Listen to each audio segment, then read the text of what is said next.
everyone. Welcome to Podbean Amplified. This is your weekly podcast. My name's Shae, and this is our co-host, Ericka. Hi, Shae. How are you doing? I must be Ericka. What's up, guys? Welcome to Podbean Amplified. I'm so excited for today. Ooh, Ericka Kensington. Let me get in character. No, I'm kidding.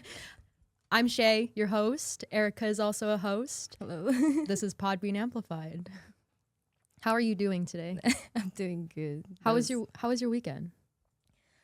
My weekend's always the same, you know. It's just same old chill on the couch, just sleep in throughout the week. Nothing exciting really. I don't know what happened. I isolated myself, you know. It's just Couch potato. I love it. I'm a couch potato too, but with my cats. I do have something really exciting to share. Mm-hmm. For those of you who podcast, some exciting news. YouTube is actually taking just media by storm. Well, according to the media distributor Gauge on Podcast News Daily, it says that YouTube's 12.4% TV share puts it on top for the third straight month. So from April, May, and now June, YouTube has the total media TV share of 12.4%. And Wow. to put it in perspective, they have this little chart that they put together, and it says YouTube is 12.4%. You got the Walt Disney production, so whatever they have their hand on, at 10.7, going down to Paramount at 8.9, NBC 7.5, and Netflix 7.5. So that kind of puts it in perspective on how much of a killing they're making. Mm-hmm. I mean, YouTube has been like since when? 2006? 4? I want to say somewhere More around than there. 2 decades. So I wouldn't be surprised because it's like they started all the, you know, the hype where creators create for their own stuff, create for their own videos and all that. Ever since then, it like boomed. So Yeah. I'm pretty sure like it's gonna grow bigger. So Yeah, bigger and bigger. It's surged up 9.6% from last year. 9.6. It went up 9.6%. Yeah. And I think that's insane. It goes to show just how much things can change. Mm-hmm. You know, media is becoming larger, podcasts on YouTube growing every single day.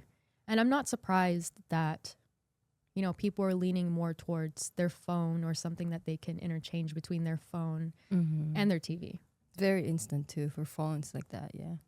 If you are not a part of YouTube, highly recommend get on that platform. If you are a content creator, if you are camera facing, YouTube is where it's at.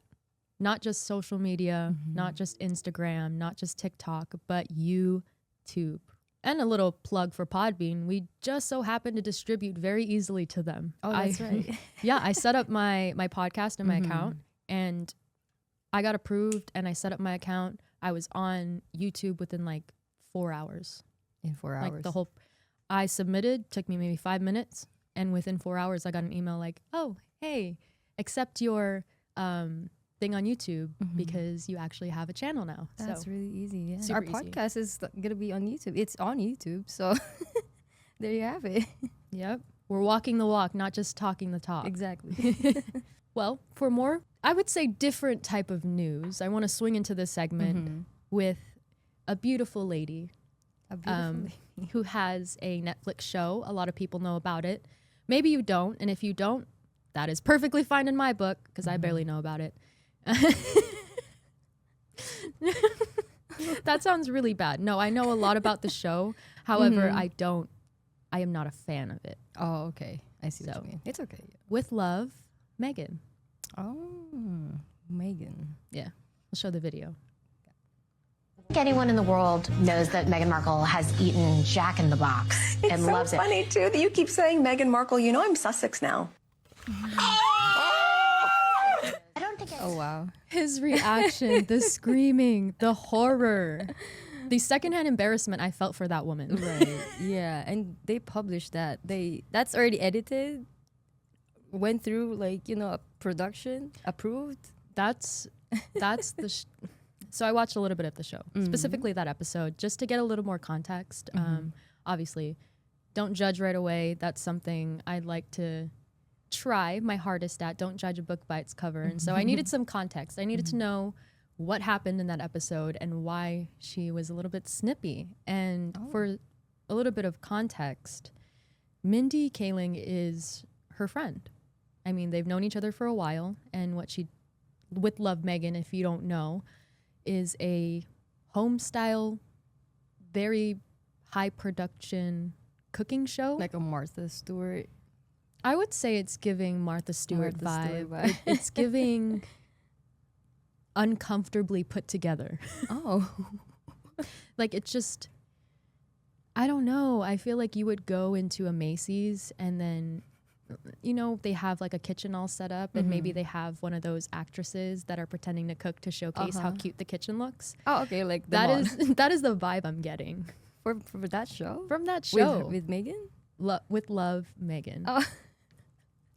And so obviously, being an old friend, Mindy goes, I don't think that anybody realizes that Meghan Markle used to eat Jack in a Box because she's giving you this like coming from a rough childhood or like the things that she used to love.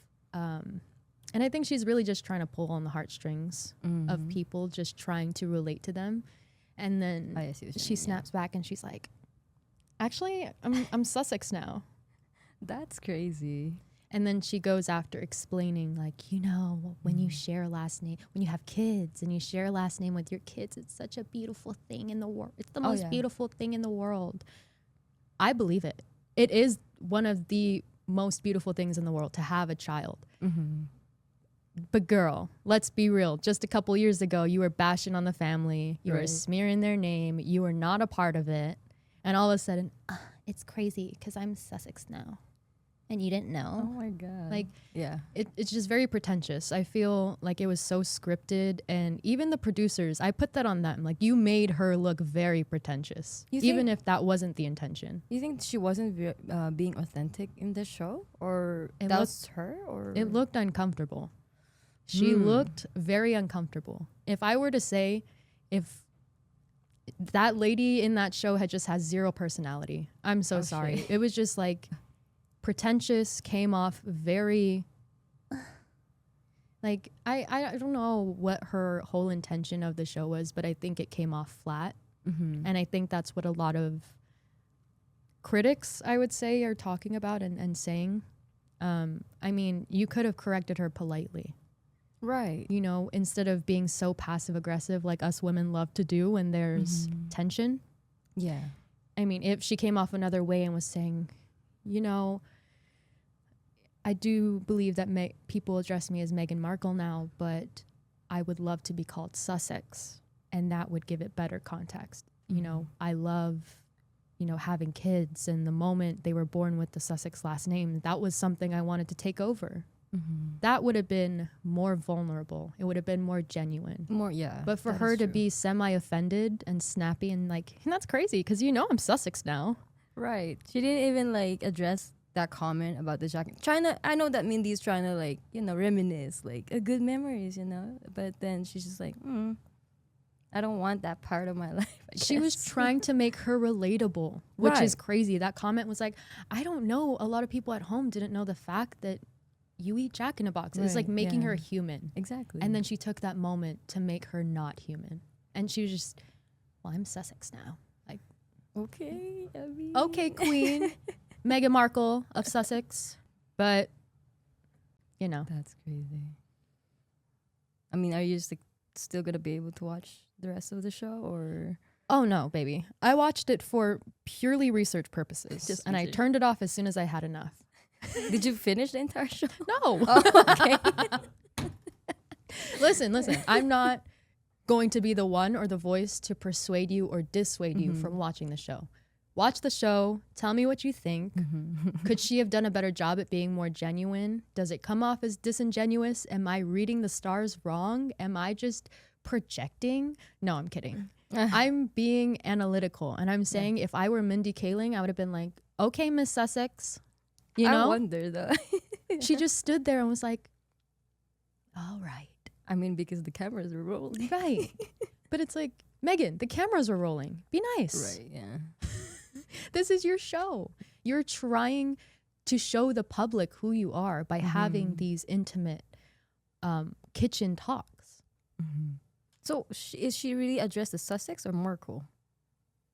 She is Sussex. Ah, okay, got it.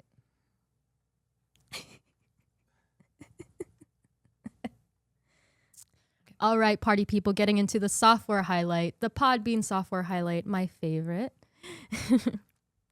So, get this. You record something, you get all the edits, the intro done, and your episode is all ready to drop. But now what? You have to upload to Apple. You have to upload to Spotify. You have to paste the description, triple check the file name. And now you're waiting for every different platform to finish uploading your episode. Right. Unless you're Podbean. Tell me why, Ericka. Because Podbean distributes to all platforms. Auto-publishing, auto-distribution. All you have to do is set it up. And boom, in an instant, you are now distributing and publishing your episode to 6, 7, 8, 9, 10 different platforms, as many as you want to hook up. The best part of it is like you can schedule your episode in advance, and so you can batch content on Sunday, have a fresh episodes dropping midweek, and while you're out living your life, you don't have to babysit an RSS feed. So it's very easy. Plus, if you ever update your title or description, Podbean syncs that info across all of the platforms that you've distributed it to. So there you have it. Now everything's polished and consistent. In one touch. Podbean allows you to make changes in an instant. And also I love that because, listen, I have my weekends. I love my weekends. I film my podcast, my personal podcasts on the weekends.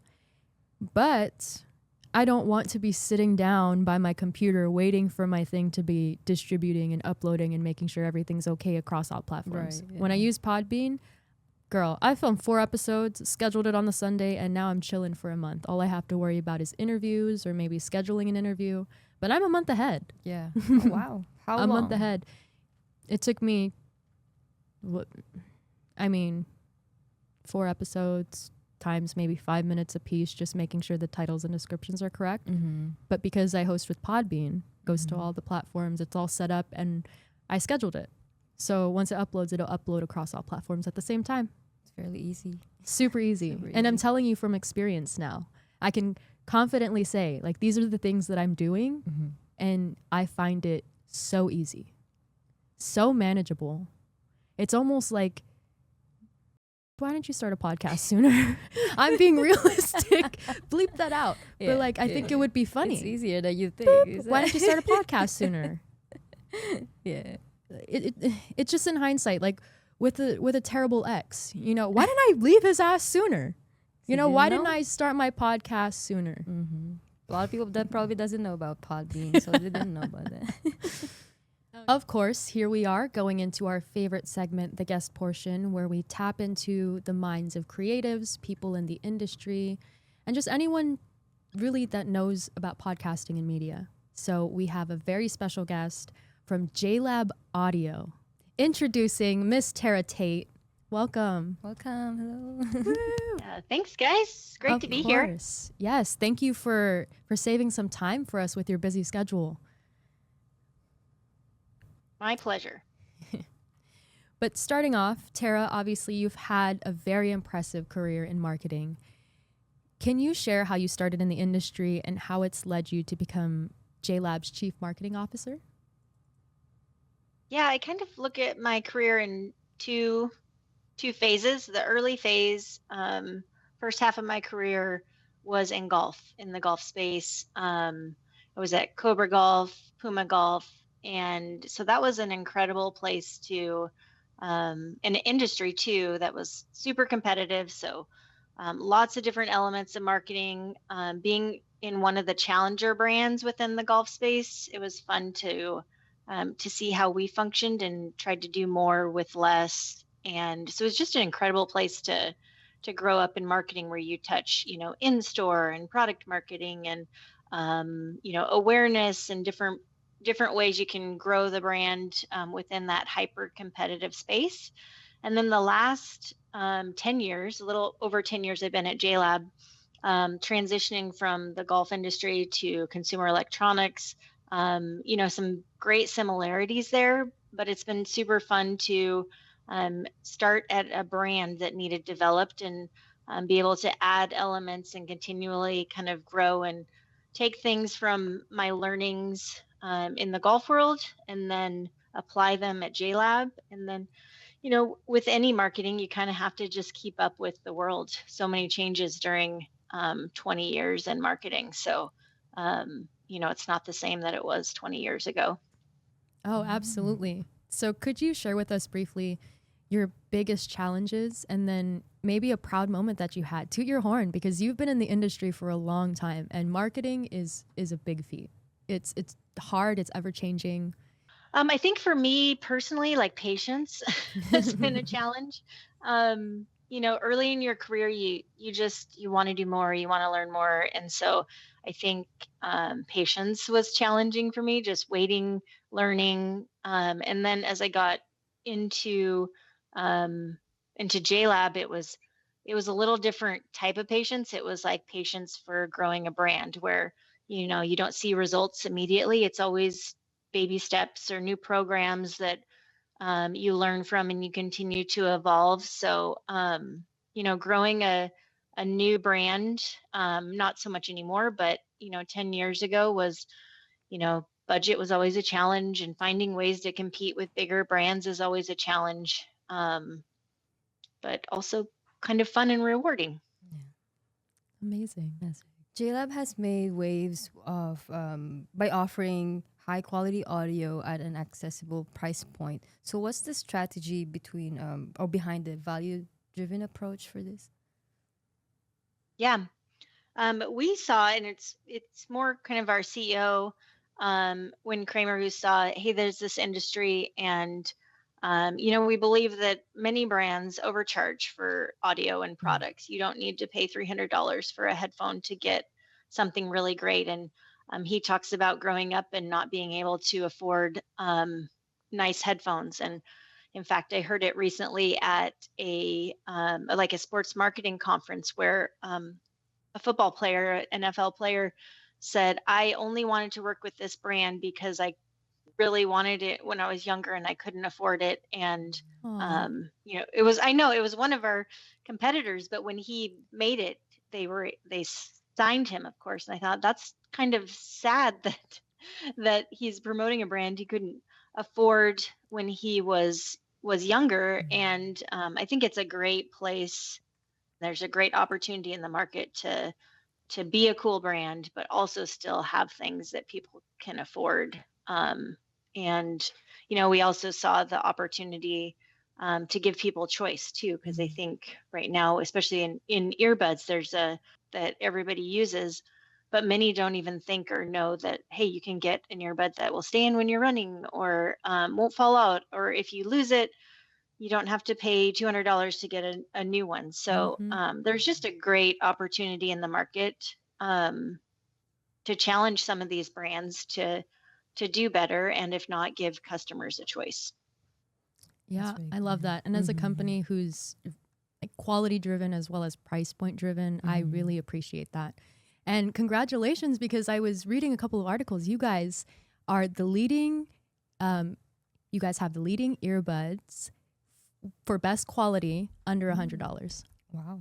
Yes. So you guys are making waves in the space. I have so many people where I post my earbuds and they're like, I love JLab. I just got those headphones, and they're so cool because they love the concept of individuality and having the different colors and the options and it being affordable enough for you to have multiple pairs.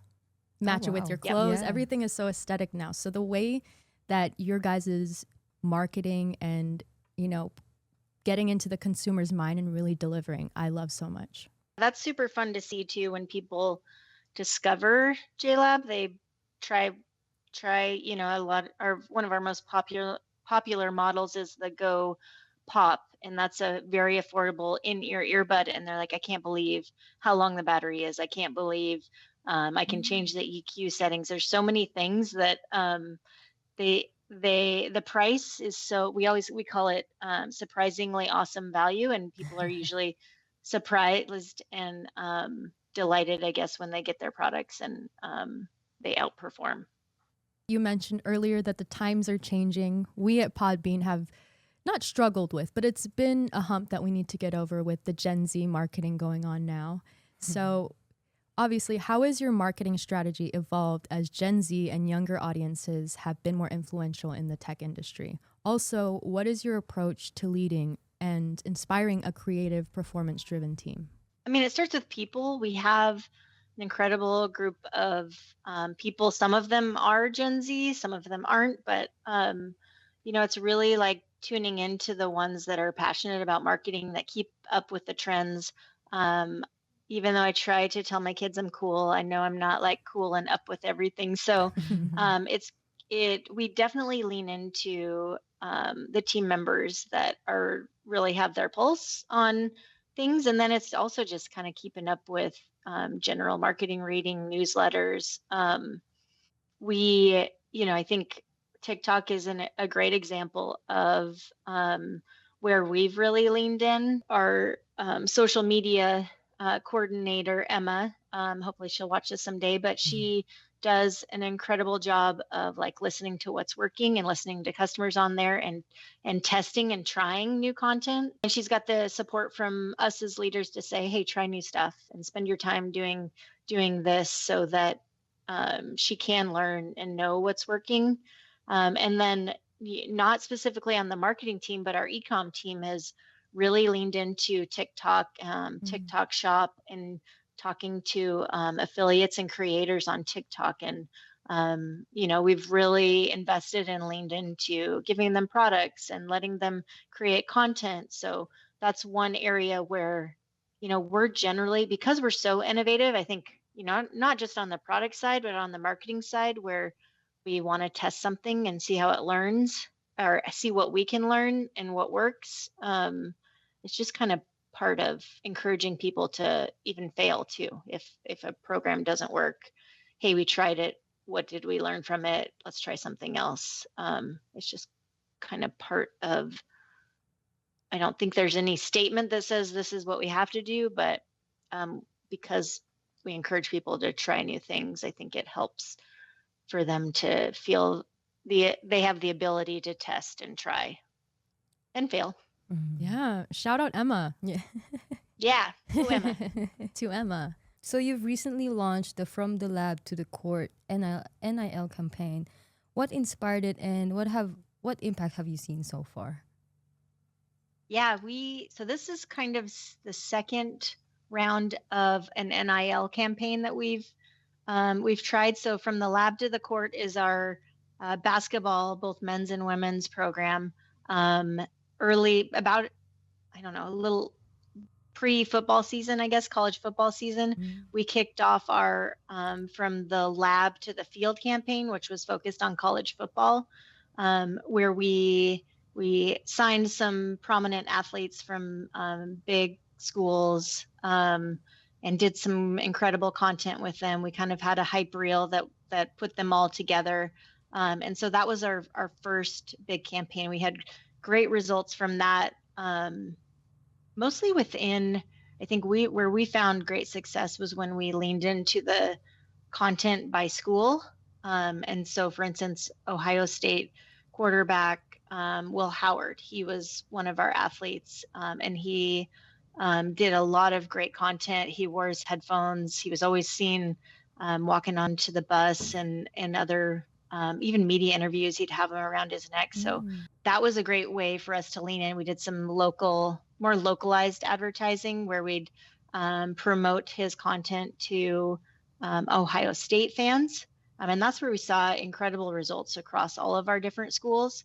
And so when basketball came around, hey, we knew we did this in football and it performed well. And we really wanted to lean into both men's and women's sports. And in fact, with this program, we invested more on the women's side.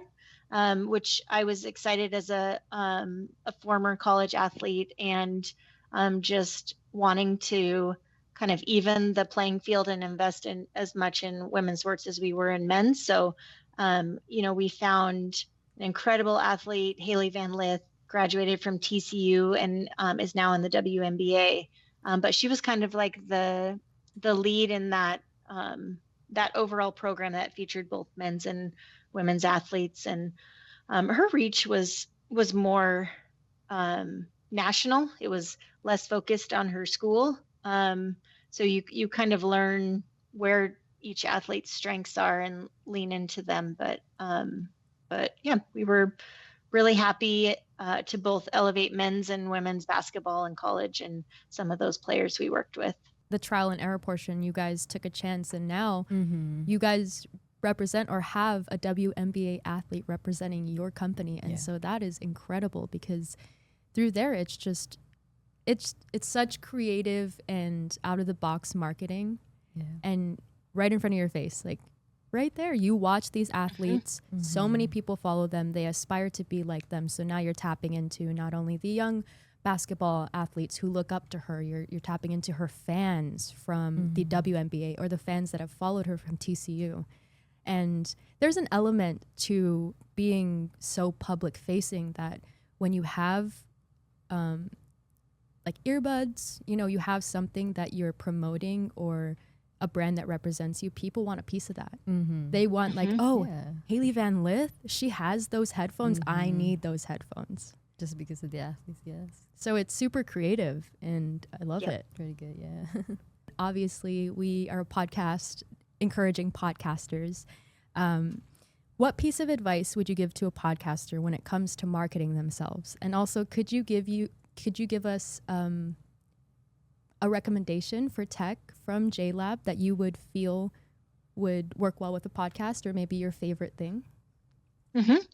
Yeah, so the best kind of combo of JLab tech, webcam, and honestly, all of our webcams have a 1080 camera, but there is our Epic Cam that has a 4K, records in 4K. So the Epic is generally the top of line from JLab.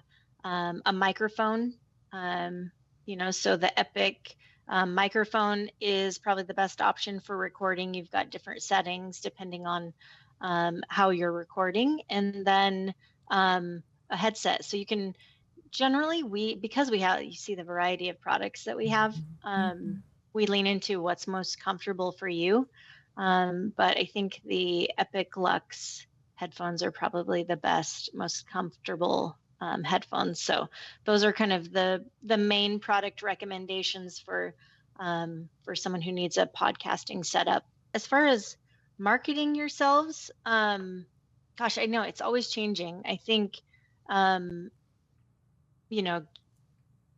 think who you host probably can help bring some awareness to any of your podcasts. So depending on the focus or the topic of the podcast, always lean into people that are already experts in that space, and having them on. And, I think you can do this in 15 minutes. So, do a quick short clips of content. I think the best content, or maybe not even the best, but the most viewed content is typically like short clips that can be reposted and reshared. It's always nice to see the video along with the podcast. So that's super helpful, just as far as editing like short clips, because that's what grabs people on different socials. Although there's kind of that changes all the time with TikTok, and you have to have such a certain length of clip to be able to promote it, things like that. So those are little things I think that we've learned as far as posting content and getting stuff live is have your short interviews, lean into some of your guests followings and times, and tag them as much as you can to get additional support and visibility. And then it's just the short clips that you create from these bigger segments that I think are super helpful to continue to build your content. And then I think just with anything, it's like patience. Give yourself a chance to and a plan to create a bunch of content and continue to post it, because I think it doesn't happen immediately. It's not giving up, not just trying it for a little bit and continuing to build. I love it. Consistency is key. Mm-hmm. Before we let you go, please shout yourself out and your company and maybe give us a sneak peek. Do you have any news, something coming out that you're excited for, something in the works? Yeah. So hi, I'm Terra Teat, Chief Marketing Officer at JLab. JLab, while we started in audio, headphones, earbuds, we have some new incredible products from office accessories, keyboards, gaming, and then we have a new product launching in a few weeks. I'll give you some hints. It's very portable, also an audio product, but does not go on your head or your ears. So that's my sneak peek. Ooh, I have some guesses. I love it. Yeah. So look out for it. In a couple of weeks, JLab will be dropping some hot new tech. Yes. Heck yeah. Well, thank you so much, Terra, for your time. We appreciate the knowledge that you bring. We appreciate the efforts in the media marketing space, because we've been doing it and it's not easy. It's ever changing. You have to reroute. Your whole plan has to be changed sometimes, but patience. Thank you for that piece of advice, and thank you so much for your time. Thank you so much. Awesome. Thank you. Thank you. Thank you. That was some amazing insight from one of the marketing leaders in one of the fastest growing brands, I would say, in the tech industry right now. Definitely go check JLab Audio out. I'm excited. They sent us a care package. That's so right. Look out for our Instagram. We're going to be doing some unboxings, product reviews, and hopefully foster a partnership, something podcasting. Come on, guys. We're doing it. You're seeing in real time. Yeah. This is episode 13. 13, yeah. This is episode 13. Episode 13, right, people. And we're already making connections with a public-facing brand. And anybody at home can do the same. The way you market yourself, the way you carry yourself, there are brands out there that would love a piece of you because you are organic reach. You are reaching other people, and maybe your brand aligns with theirs in a way that it's a better avenue for marketing, because not only do you get their audience, but they're getting yours. And so I love the information that she gave us on having your guests and tagging them and just doing the dang thing, being consistent. Invite that collaborator. That's right there. Don't be afraid to try new things, and don't be so quick to stop trying that new thing, because you never know. Like, you're going to try something once and like, oh, it didn't work, so I'm not going to try it again. Try it a few times. Just do me a favor, try something a few times before knocking it, because I promise you, you may not be reaching the right people the first time, but the second, third, fourth, fifth, you may have 1,000, 10,000 new followers. Excuse me, but because you're so consistent. Sure. And I do want to talk about that NIL campaign for a little bit, because I'm a little jealous. If you don't know, I'm going to tell you my age. I'm not old, but I guess I'm old to some people. But they call me Grandma Gen Z because I'm right on the cusp. Oh my God. I grad in 2016 from high school, and from there I got a D1 scholarship to golf. But the reason I bring this up is because the NIL campaign, which is name, image, and likeliness, when I graduated high school, I was unable to tap into other brands. It was limiting me in my scholarship opportunity. And so I chose, the school that gave me the most money. Now, if NIL were in play back then, I probably wouldn't have been so quick to quit college because, obviously you have to find a job.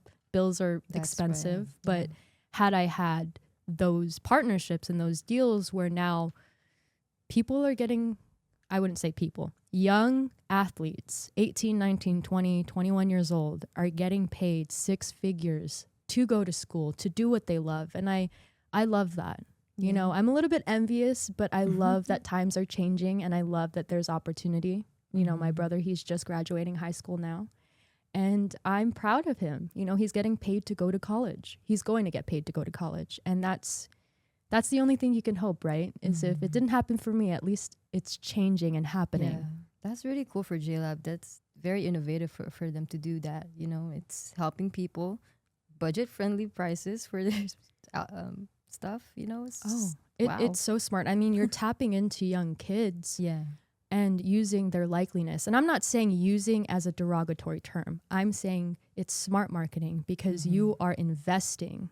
Investing your chips into a young prospect who knows, you know, it could be like Steph Curry. Right. Could be like Pat Mahomes, LeBron James. But you see the value that they have right off the bat and you invest with them, and now they're loyal to you. And look at JLab. Congratulations, JLab. You now have a WNBA athlete, you know, somebody that you have taken from the very beginning, and you've seen their value. And you see what they can do for, you know, not what you can do for them, but what also they can do for you.